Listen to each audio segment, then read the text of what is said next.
ng next big stars ng Kapuso Network nilabas na.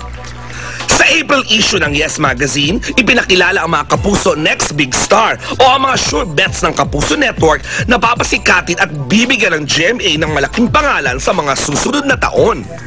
These are the newbies of GMA 7.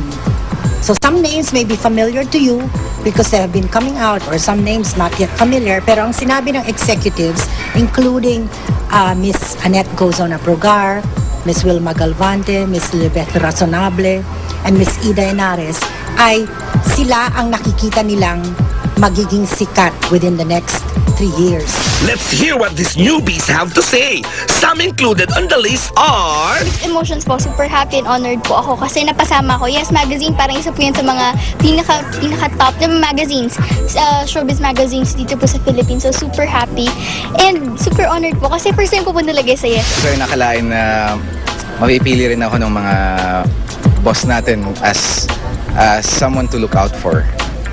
May mga plans rin naman siguro yung management ng GMA, and sarili ko rin very dedicated naman ako sa career ngayon, so I think it would help a lot. Proud po, of course, kasi kahit nalinya po ako dun sa mga new names po ng GMA 7, kahit bago pa lang ako, nag-a-advise sa akin yun na always keep your feet on the ground, know where you came from, and then of course po, yung mga taong tumulong po is huwag kakalimutan. Siyempre sobrang happy, flattered, and hanggang ngayon hindi pa rin ako makapaniwala na parang talaga sinama nila ako sa listahang yan, na parang next big star yung parang listahan na yun sa Yes Magazine. Siyempre, I'm very happy. Binigyan nila ako ng big break. So, oo, I think maganda yung naging start ko sa GMA. At makakatulong palalo to. So, thank you ako sa Yes Magazine, sa Artist Center, and siyempre sa GMA. We're very proud na nakasama ko sa list ng mga Kapuso stars na kasama doon. It's a great honor to be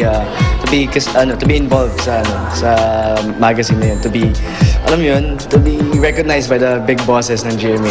Siyempre, very thankful po talaga ako dahil nafe-feel ko yung support sa akin ng GMA Network, lalong-lalo na yung mga boss ko na mahal ko talaga. Parang laki ng opportunity na binibigay nila sa akin para maipakita yung talent ko. Sabi ko sa sarili ko, parang iba na talaga inatakbo ng career ko, dire-diretso na. Marami pang dumating sa akin na blessing.